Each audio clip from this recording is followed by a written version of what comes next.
The people who we didn't do a SummerSlam. We should have done a SummerSlam. SummerSlam was... It was in between. It was a week and a half later. So it was a week and a half late, and honestly, by that point, I'd forgotten a lot. And I mean, we'll cover I'll cover the main event briefly. You can say your piece on it. I thought it was boring. I mean, I know a lot of people really loved the main event. You're talking, okay, Brock Lesnar versus Cena. Yeah, I thought the main event was boring. Everyone who had seen... Because we watched it late. We waited for all of our friends to come over. I watched it live. And all of my friends were like, we won't spoil it. And I think you even said something similar. But that match was really good. And I guess I just don't gel with Brock Lesnar.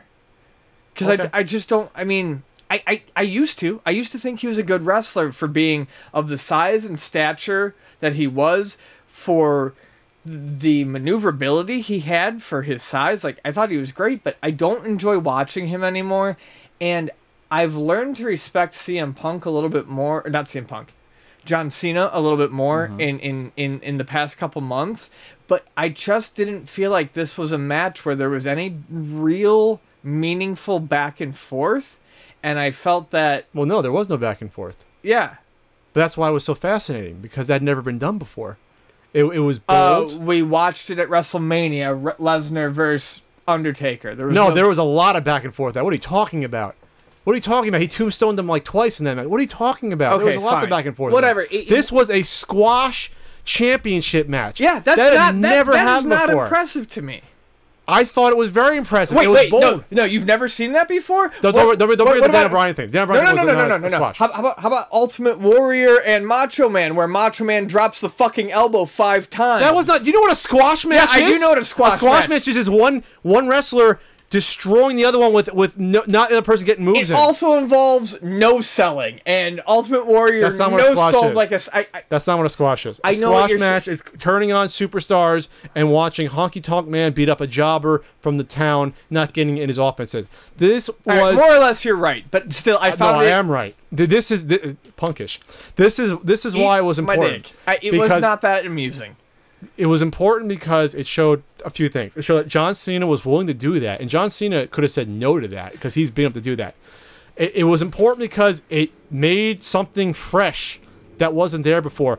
The fact that we're talking about it now means it worked. If it was a regular 20-minute match back and forth, we wouldn't give a shit about it. And this is a match that you'll be talking about 15 years from now because it stood out that much. I don't think so. I guarantee you, it was that memorable. I don't think so. You were on the wrong side of history, my friend, because everyone that told that match said it was unbelievable because of that. It was a Saturday night's main event caliber match. That was a main event. Never even did this. It was a squash match between Sasquatch. It was a squash match where the champion got obliterated and got almost no offense in except for the desperation moments. That even that no one's even going to remember that he got his desperation finishes. I don't remember anything other than Lesnar hitting 15 German suplexes, a bunch of German suplexes, knees, a lot of resting, some more suplexes, and a pin. It was completely, utterly, and entirely unexciting.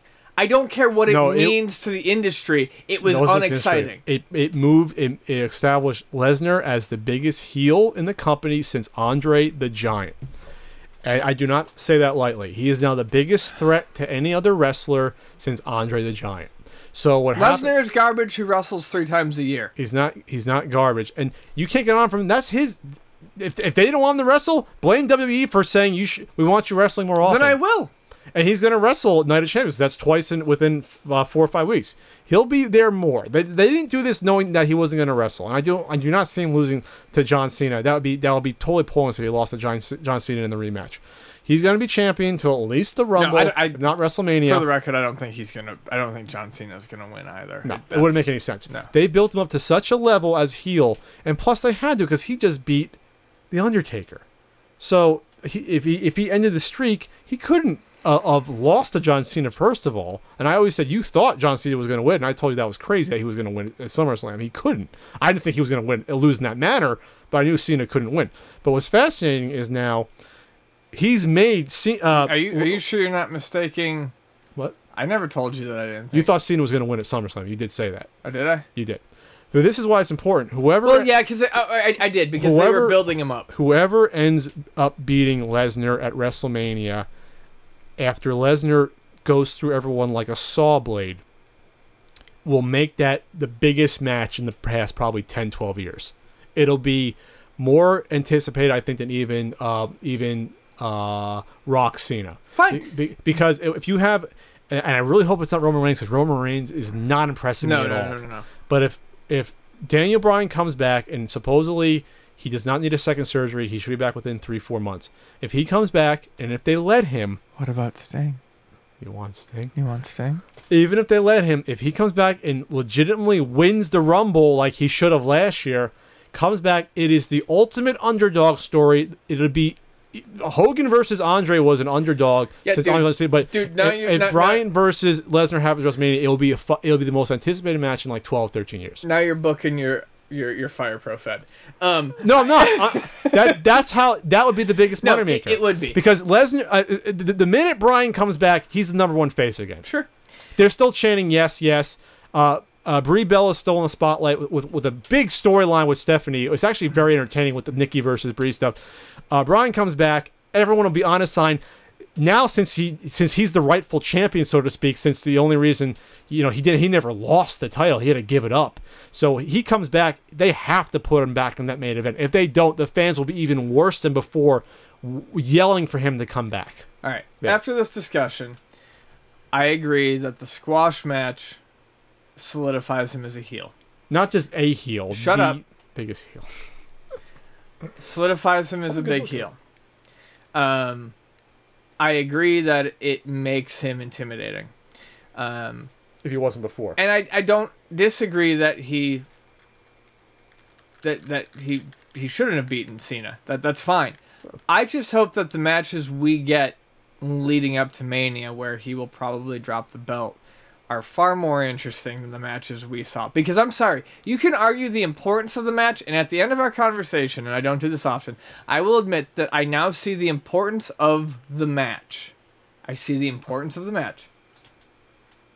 But I still think the match sucked and was a boring sleep fest. I don't think it was boring. I think it told the story, it did exactly what it was supposed to do, and did it well. Okay, that aside, in terms of who Lesnar can face, say if he holds the belt to WrestleMania, that's 6 months. 8 months, almost. Probably. Rollins? No, I don't see Rollins cashing it until at least WrestleMania, or unless they hot shot to someone else. I don't see Rollins trying to cash. Then it's not going to be Bryan. Rollins has until the next Money in the Bank pay-per-view to cash it in. That's like in May, I believe. Yes. So I think what would happen is he would try to cash in against Bryan and lose. He would be one of the guys that would actually lose. I don't think Rollins is not ready to be champion. No, he's not. Rollins is very talented, but he's not ready. But I see him going up against guys like maybe a Reigns before then. If they decide, hey, maybe we shouldn't main event Reigns at WrestleMania, we'll have him lose to Lesnar in February. Maybe a Big Show. You know what I mean? Maybe a Ziggler they'll try to work in there something to lose. You really think they're going to try to fucking bring back Ziggler to main event status? I like Dolph Ziggler, get back there. But he's permanently buried. No, I don't think he is.